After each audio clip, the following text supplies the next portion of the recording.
बिस्मिल्लाहिर्रहमानिर्रहीम अस्सलामु अलैकुम। आज हम mathematics 9th class federal board उसकी एक्सरसाइज नंबर 6.2 का जो क्वेश्चन नंबर 3 है इसको सॉल्व करेंगे।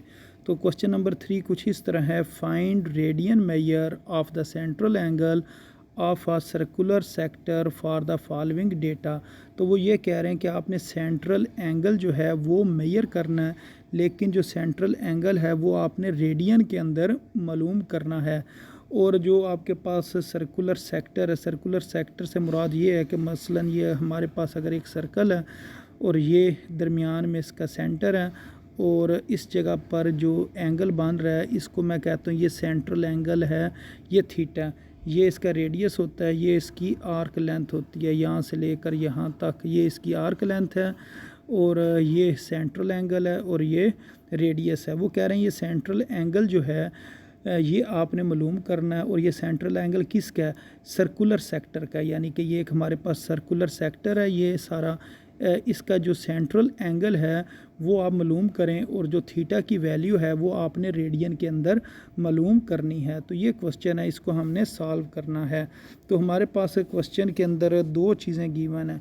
नंबर एक, एल की वैल्यू गिवन है, यानी कि आर्क लेंथ जो है वो गिवन है, और नंबर दो हमारे पास रेडियस गिवन है। तो सेंट्रल एंगल का formula L is equal to R theta, और थीटा की वैल्यू हमने निकालनी है। आर इधर मल्टीप्लाई हो रहा है, इधर आके डिवाइड हो जाएगा। एल ओवर आर बराबर है थीटा की, या थीटा बराबर है एल ओवर आर के। इनकी हम जगह जो है वो चेंज कर सकते हैं, यानी कि जो राइट साइड है उसको लेफ़्ट साइड पर और लेफ़्ट साइड को राइट साइड पर भी लिख सकते हैं।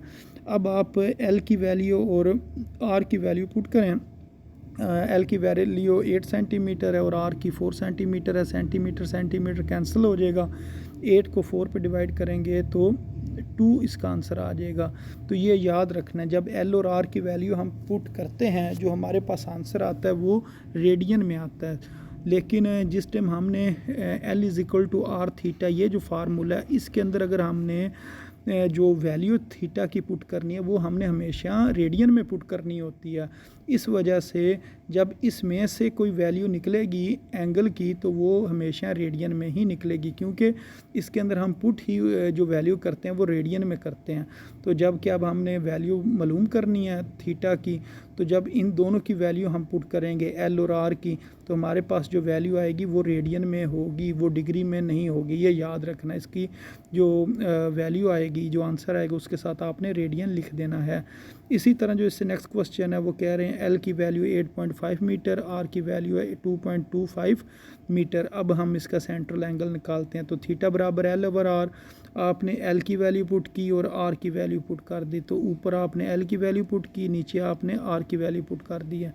इन दोनों को डिवाइड करें 3.777 आ गया, और इसको अगर राउंड ऑफ करें 2 डेसिमल प्लेस तक 3.78 इसका आंसर आ जाएगा। और इसके आंसर के साथ आपने क्या लिख देना है? रेडियन लिख देना है। तो इस तरह ये क्वेश्चन सॉल्व हो जाएगा। अच्छा, अब इसके बाद जो इससे नेक्स्ट क्वेश्चन है इसको देखते हैं। इस क्वेश्चन के अंदर उन्होंने एरिया की वैल्यू दी हुई है, यानी कि एरिया की वैल्यू गिवन है और आर की वैल्यू गिवन है। अब वो कह रहे हैं कि थीटा की वैल्यू निकालें। पहले एल और आर की वैल्यू गिवन होती थी और थीटा निकालते थे, अब ए और आर की वैल्यू गिवन है और थीटा निकालना है। तो सबसे पहले हम ये वाला फार्मूला लगाएंगे कि हमारे पास जो एरिया ऑफ सेक्टर है उसका फार्मूला होता है A is equal to 1/2 R square theta. इस फार्मूले में ए भी है और आर भी है, तो थीटा हम निकाल सकते हैं। ये 2 डिवाइड हो रहा है, इधर आके मल्टीप्लाई हो जाएगा, आर स्क्वायर मल्टीप्लाई हो रहा है, इधर आके डिवाइड हो जाएगा। अब ये हमारे पास फार्मूला बन गया, थीटा बराबर है 2a divided by are square.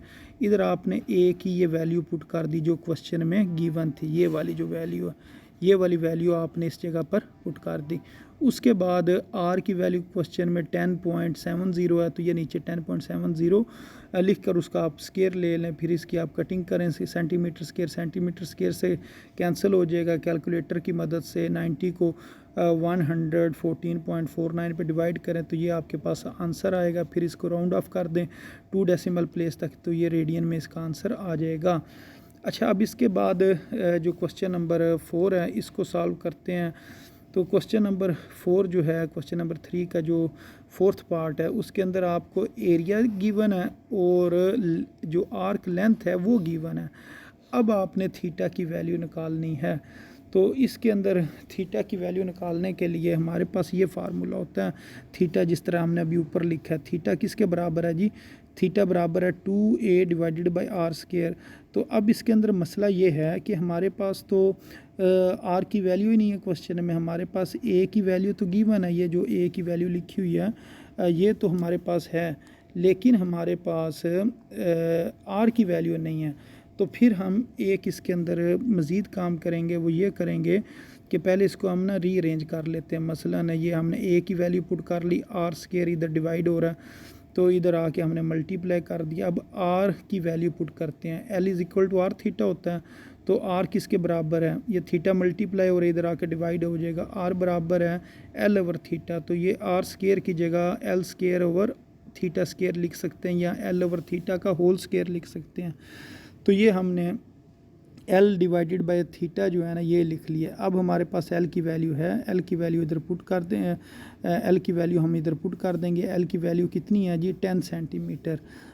अब ये जो L का भी स्क्वायर है, थीटा का भी स्क्वायर है, तो इसका मतलब ये 2 थीटा नीचे लिखे जाएंगे, ये वाला थीटा और ये वाला थीटा कैंसिल हो जाएगा, L स्क्वायर ओवर थीटा आ गया। अब यहाँ हमने L की वैल्यू पुट कर दी 10 सेंटीमीटर। अब 10 सेंटीमीटर का स्क्वायर करेंगे 100 सेंटीमीटर स्क्वायर बन जाएगा। अब इन दोनों की जगह चेंज कर लेते हैं, इसको इधर लिख लेते हैं और इसको इस जगह पर लिख लेते हैं। जब 100 को 200 पे डिवाइड करेंगे 0.5 इसका आंसर आएगा, और उसके साथ हम क्या लिख देंगे, रेडियन लिख देंगे। इसके अलावा इधर कुछ इंपॉर्टेंट पॉइंट्स बताए गए हैं कि अगर जो लेंथ ऑफ आर्क है ये सेंटीमीटर में होगी या मीटर में होगी या डेसीमीटर में होगी, यानी कि इस तरह ये लिखी होती है, इसकी पावर जो है वो 1 होती है, उसे लिखें ना लिखें। लेकिन जो यूनिट ऑफ एरिया होता है, एरिया ऑफ सेक्टर होता है, ये हमेशा यूँ centimetre square, metre square, decimetre square में होता है। इसके अंदर जो है हमेशा इसकी पावर जो है वो 2 होती है, या इसकी पावर स्क्वायर होती है, यानी कि स्क्वायर को 2 कहते हैं। इसी तरह जो सेंट्रल एंगल है वो हमेशा आपने किस में लेना होता है, रेडियन में लेना होता है, डिग्री के अंदर आपने इसको नहीं लेना होता है। तो ये चंद एक पॉइंट थे जो इस क्वेश्चन में थे। तो उम्मीद है आपको इन चीज़ों की समझ आ गई होगी कि इनको किस तरह क्वेश्चन को सॉल्व करना है। तो अपनी दुआओं में याद रखें। अस्सलाम वालेकुम वरहमतुल्लाहि वबरकातुहू।